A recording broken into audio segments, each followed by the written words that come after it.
Je ne suis pas sûr que Madame Sabouret demandait la parole depuis, mais c'est Salaberry, Sabouret, ça ne doit pas être très loin. Monsieur le Président, on va le prendre comme ça. Monsieur le Président, mes chers collègues, vas-y, rame maintenant. Alors, vous avez raison, Madame la Vice-Présidente, on l'a toujours rappelé, la métropole est généreuse de tout temps à jamais avec les communes. L'occasion, en fait, sur cette délibération qui n'appelle pas de commentaires de notre part, hein, évidemment, on s'était entendu au terme d'un élément qui a fait concorde sur le fait de prolonger d'une année les éléments du PFF. Je crois que ce mandat, métropolitain comme communal, on peut l'espérer qu'une année n'égale pas forcément toujours à une crise supplémentaire.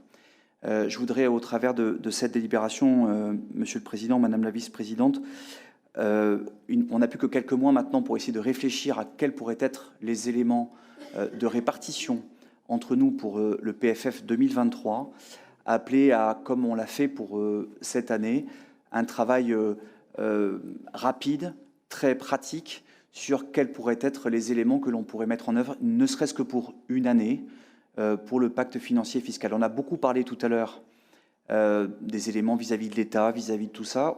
On a aujourd'hui dans l'attente la loi de finances et un certain nombre de choses sur l'énergie, sur le point d'indice.